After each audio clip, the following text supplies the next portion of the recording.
ये कहानी एक ऐसी औरत के ऊपर आधारित है जिसका पति जंग में घायल हो जाता है और फिर वो अपनी पत्नी की शारीरिक जरूरतों को पूरा नहीं कर पाता, जिस वजह से वो औरत अपने नौकर के साथ ही अपनी जरूरतों को पूरा करने लगती है। अब इसके बाद कहानी में आगे क्या होता है ये हम आज की इस एक्सप्लेनेशन में देखने वाले हैं। आज मैं जिस फिल्म को एक्सप्लेन करने वाला हूँ उसका नाम है लेडी चैटरली लवर और ये फिल्म 1981 में रिलीज हुई थी। मूवी की शुरुआत में हम घोड़ों की रेस होती हुई देखते हैं जिसको हमेशा की तरह क्लिफर्ड नाम का एक आदमी जीत जाता है। फिर वो अपनी वाइफ कोनी के पास जाता है और उसे बताता है कि इस बार भी वो रेस जीत गया है। अब इस रेस को जीतने की खुशी में क्लिफर्ड शाम को अपने घर पर एक पार्टी रखता है। पार्टी में क्लिफर्ड अपनी वाइफ के साथ डांस कर रहा होता है, पर तभी उसे खबर मिलती है कि इंग्लैंड और जर्मनी के बीच जंग छिड़ गई है और इस वजह से क्लिफर्ड को अगली सुबह ही सेना में वापस जाना पड़ता है। क्लिफर्ड जर्मनी के खिलाफ जंग लड़ रहा होता है और जंग के दौरान वो बहुत बुरी तरह घायल हो जाता है, जिस वजह से उसके पेट के नीचे का पूरा हिस्सा पैरालाइज हो जाता है। अब क्लिफर्ड चल फिर नहीं सकता था, इसलिए वो हमेशा व्हील चेयर पर ही रहता था और कोनी उसका ख्याल रखती थी। अब क्लिफर्ड का छोटा चेतन भी कभी खड़ा नहीं हो सकता था, जिस वजह से वो कोनी की शारीरिक जरूरतों को भी पूरा नहीं कर पा रहा था। अब एक दिन क्लिफर्ड कोनी को बोलता है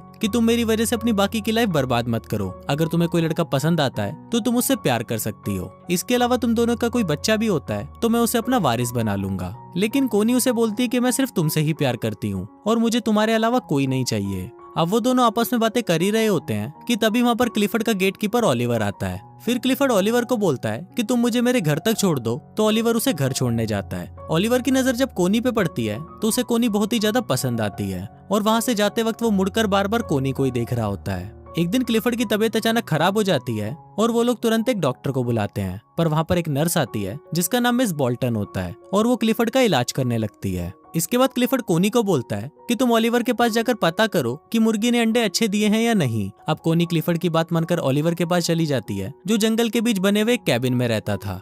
वहां पहुंचकर कोनी देखती है कि ओलिवर अपने पूरे कपड़े उतारकर नहा रहा होता है। अब ओलिवर को इस तरह देखकर कोनी के तन बदन में आग लग जाती है और वो इमेजिन करने लगती है कि ओलिवर वहीं पर ही उसके साथ घपाघप कर रहा है। अब कोनी के अंदर हवस इतनी ज्यादा बढ़ चुकी थी कि वो ओलिवर से मिले बिना ही वापस घर आ जाती है और क्लिफर्ड के पूछने पर वो बताती है कि ओलिवर उसे मिला ही नहीं। अब रात को कोनी जब सोने जाती है तो उसे बार बार ओलिवर के ही ख्याल आने लगते हैं। कोनी चाहकर भी ओलिवर को बुला नहीं पा रही थी और वो बस पूरी रात उसी के बारे में सोचती रहती है और उसको इमेजिन करते हुए अपने मौत के कुएं में उंगली डालने लगती है। अगले दिन क्लिफर्ड फिर से कोनी को अंडे देखने के लिए भेजता है और इस बार जब कोनी ओलिवर के पास जाती है तो ओलिवर उसे ढंग से बात तक नहीं करता। ओलिवर कोनी की हरकतों से समझ गया था कि कोनी उससे अपने मौत के कुएं की खुदाई करवाना चाहती है, पर ओलिवर ऐसा नहीं चाहता था कि उन दोनों के बीच में कुछ ऐसा हो क्योंकि इससे ओलिवर की नौकरी जा सकती थी। कोनी भी ओलिवर के ऐसे बिहेवियर से गुस्सा हो जाती है और गुस्से में वहां से चली जाती है। लेकिन जब वो लोग अगली बार वापस मिलते हैं तो ओलिवर उसे अपने कैबिन की चाबी दे देता है जिससे वो जब भी चाहे उन अंडों को आकर देख सकती है। अब इसके बाद से कोनी हर रोज ओलिवर के पास जाने लगती है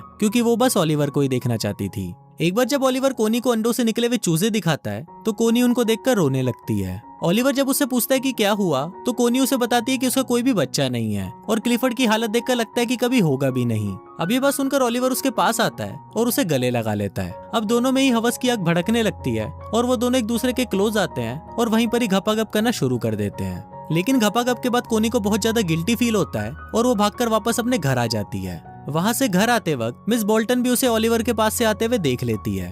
अब ऐसे ही कई दिन बीत जाते हैं और बहुत दिनों तक कोनी ओलिवर से नहीं मिलती। वो ओलिवर से प्यार तो करने लगी थी पर इसके साथ ही उसे लगता था कि ये सब करना भी गलत है। दूसरी तरफ ओलिवर भी कोनी को देखने के लिए तड़प रहा था और एक दिन वो उसे देखने के लिए उसके घर तक आ जाता है। अब उसे कोनी तो वहाँ पर नहीं दिखती पर मिस बोल्टन उसे वहाँ पर देख लेती है। अब एक दिन जब कोनी घर के बाहर बैठी होती है तो ओलिवर उसके पास आता है। फिर ओलिवर उसे पूछने लगता है कि क्या हमने कुछ गलत किया है, तो कोनी उसे बोलती है कि नहीं। फिर ओलिवर उसे अपने साथ जंगल में ले जाता है और वो दोनों वहीं पर ही घपाघप करना शुरू कर देते हैं। इसके कुछ दिनों बाद कोनी फिर से ओलिवर के पास जाती है और उसे बोलती है कि मुझे एक बच्चा चाहिए। ओलिवर उसे पूछता है कि फिर क्लिफर्ड का क्या होगा, तो कोनी बोलती है कि मैंने क्लिफर्ड से बात की है और वो एक बच्चे को अपना वारिस बनाना चाहता है। फिर ओलिवर उससे पूछता है कि क्या क्लिफर्ड को हमारे बारे में पता है, जिस पर कोनी उसे बोलती है कि नहीं। कोनी उसे ये भी बोलती है कि मुझे पता है कि जब क्लिफर्ड को पता चलेगा तो वो क्या बोलेगा, पर मैं तुम्हारे बिना रह नहीं सकती। अब ओलिवर बच्चे के लिए मान जाता है और वो कोनी को बोलता है कि मैं चाहता हूँ कि तुम एक रात मेरे साथ मेरे कैबिन में बिताओ। इसके बाद जब कोनी घर आती है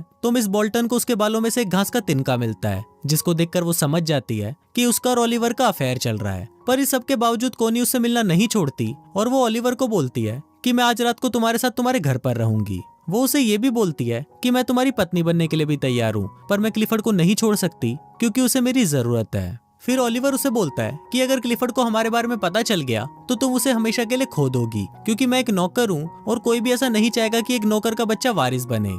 अब कोनी जब वापस अपने घर आती है तो उसे आते वक्त शाम हो जाती है। घर आकर वो देखती है कि क्लिफर्ड बाहर ही बैठा होता है। फिर कोनी उससे पूछती है कि तुम बाहर क्या कर रहे हो, तो क्लिफर्ड उसे बोलता है कि मैं सनसेट देख रहा हूँ। यहाँ क्लिफर्ड ऐसा दिखा रहा था कि उसे कुछ नहीं पता, पर क्लिफर्ड को कोनी और ओलिवर के अफेयर के बारे में पता चल चुका था। अगली रात क्लिफर्ड के सो जाने के बाद कोनी ओलिवर के पास जाती है, जहाँ वो दोनों एक घर में जाते हैं और वहाँ पर घपाघप करना शुरू कर देते हैं। दूसरी तरफ क्लिफर्ड की भी नींद खुल जाती है और वो किसी तरह कोनी को देखने के लिए उसके कमरे में जाता है, पर वहाँ जाकर वो देखता है कि कोनी अपने कमरे में नहीं होती। सुबह होते ही क्लिफर्ड कोनी को घर आते हुए देखता है। अब इससे पहले कि क्लिफर्ड उसे कुछ बोले, कोनी उसे बोलती है कि तुमने ही तो बोला था कि अपने लिए किसी आदमी को पसंद कर लो। पर इस पर क्लिफर्ड उसे बोलता है कि मैंने ये नहीं बोला था कि तुम एक नौकर के साथ ही घपाघप करो।